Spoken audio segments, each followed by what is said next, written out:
Built the latest bridge, the modern bridge over the Tacoma Narrows. That's a company called Bechtel.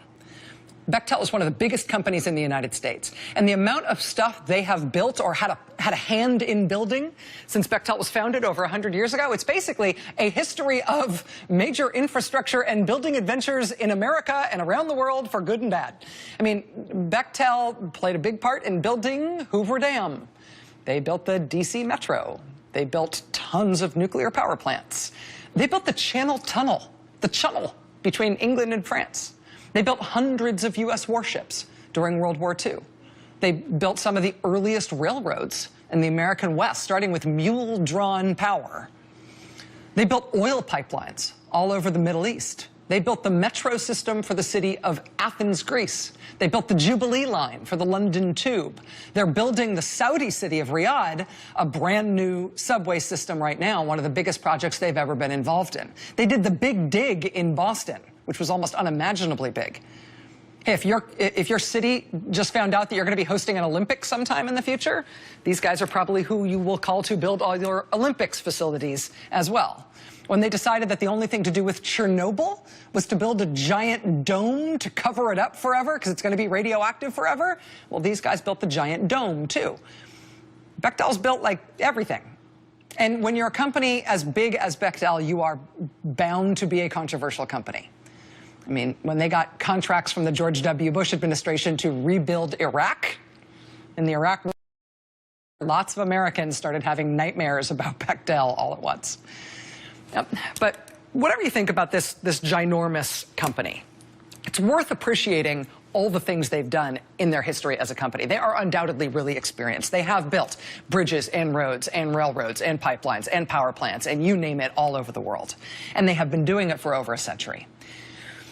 And before WikiLeaks got all inextricably bound up in our new national nightmare about Russia hacking our presidential election, before that's what we thought of when we thought of WikiLeaks, back when WikiLeaks was instead just wholesale dumping U.S. State Department cables into the public domain, one of the things we learned via WikiLeaks in that era was actually about a funny thing, a thing on the surface that's inexplicable, that happened to this giant company, Bechtel. And it happened in that country that you see there in yellow. This little country that's sandwiched right between giant Russia on the top and giant Iran on the bottom. It's a country called Azerbaijan. It's a small country. It's about the size of Ireland. It's a former Soviet state run by a dictator.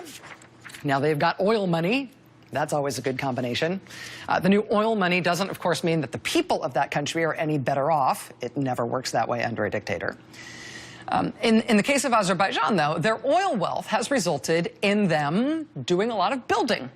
They've built a whole bunch of stuff, particularly in their capital city of Baku. Big, show-offy, modern buildings, big, fancy buildings, in particular for government agencies. And in 2007, the transportation minister in Azerbaijan, he had what could have been a really, really important meeting for the future of his country. He met with Bechtel to talk about roads. He met with this giant American company that has, that built the Tacoma Narrows Bridge, the latest one, and that built the Hoover Dam and nuclear power plants and pipelines and roads over the world. Transportation minister from this little country, flush with oil money. He met with the senior vice president of Bechtel to talk about the prospect of Bechtel coming to Azerbaijan and building roads all over that country. Big projects, lots of roads. They've got money to spend. That's part of what they want to spend it on. Bechtel totally could have done that. Like I said, they've done it all over the world. But that meeting happened in April 2007, and they made no deal. And part of the reason we know about how that meeting went is because of WikiLeaks. The American ambassador in that country cabled home to the State Department to explain what happened with that meeting of that executive from that big American company coming to talk about a big infrastructure deal with this transportation minister. She explained that the Azerbaijanis, quote, pressed the Bechtel senior vice president on a typical price for any proposed Bechtel road project. After extensive caveats, the Bechtel executive said that a typical greenfield-type road, meaning starting from nothing, could cost approximately $5 to $6 million per kilometer. That's the basic price. And then continuing from the cable, quote, that amount struck Minister Maddow as quite expensive. The minister thought that was way too much to spend. So for each new kilometer of road, Bechtel wanted to charge $5 or $6 million. Azerbaijan, transportation minister, said, no way, that's way too expensive. And they sent Bechtel packing, sent them home empty-handed. And they hired somebody else to do the work instead. And instead of costing $5 or $6 million per kilometer, they had the work done for $18 million per kilometer. Huh?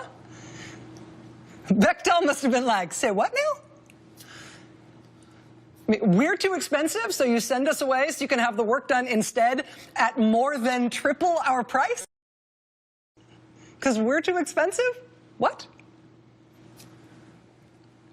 When stuff stops making any financial sense on the surface, that's where it often starts to make sense when it comes to stories related to our new president. Reporter Adam Davidson has a new piece out in The New Yorker today about what may end up being the next major line of inquiry into our new president. And it is starting, to me, to look like one of the best explanations we have had yet about why the White House is so dramatically freaked out about the prospect that there might be an independent investigation into this president and his foreign contacts. And this story basically has just a few little steps we have to follow in order to see what a problem this is for the president. Basically, 3 steps to understanding this. The first one is, what explains that Bechtel thing? What dynamic is at work there? Right? Why would this country turn down Bechtel to do this work because of their $6 million price tag, saying that's too expensive, and then instead give it to another company who charged triple that? Well, the company that charged triple that, the company that got that gig instead of Bechtel, the company that did the work at triple the price, thank you very much. That is a company that is believed to be controlled by Iran's Revolutionary Guard. The Iranian Revolutionary Guard is basically the second military in Iran. It is charged with preserving internal order in that country. And yes, that's meant to be a scary thing to say. But the Revolutionary Guard also wages war on behalf of Iranian interests and the supreme leader around the globe. The Iranian Revolutionary Guard is one of the world's major supporters, financially and otherwise, of international terrorist movements. And of course, the Iranian Revolutionary Guard is deeply sanctioned by the U.S. government. The Revolutionary Guard, actually, it's sort of counterintuitive in terms of the way we think about military stuff here. But the Revolutionary Guard in Iran, like I said, they financially and otherwise support terrorist movements around the globe. And they've got a ton of their own money. They're a financial powerhouse. Revolutionary Guard in Iran, they've got front companies in everything from oil and gas to illegal alcohol importing, to weapons manufacturing, to construction, lots of construction. Revolutionary Guard has a lot of money, and they need a lot of money for what they do around the world. But with the sanctions on them, it's awkward, it's hard, it's often illegal for them to move their money around. So they need what appear to be legitimate business transactions, the bigger the better, to receive and to spend as much money as possible, to move as much Revolutionary Guard money as is possible through seemingly legitimate means, so that Revolutionary Guard money becomes apparently legitimate business money, which then is much easier to access and much easier to move around the globe, so you can, you know, finance terrorist groups or whatever else it is you need to do. So if you're the Revolutionary Guard, you need front companies that can do what appears to be legitimate business. And if you're the Revolutionary Guard, you've got a front company doing construction. And if you can get a deal, infrastructure deal, doing some construction project somewhere, you know what? The bigger the deal, the better. The more money moves through that, the better. And if you're the transportation minister in a country like Azerbaijan, well, the bigger the better for you too, right?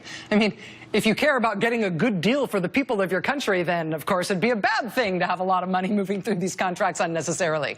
But if you want to support the Iranian Revolutionary Guard, and if the Guard wants to help you out in return, well, you know what? Big is beautiful then. Can we quadruple this? The transportation minister in Azerbaijan who did these deals, his government salary is reportedly about $12,000 a year. Somehow, on a salary of $12,000 a year, he has become a billionaire. We're sort of all now that this is one of the things to watch for in international corruption, money laundering, bribery schemes. Look for deals that on the surface make no financial sense, because they're going to make sense in some other way. You know, look, for example, at this. You see this big building in the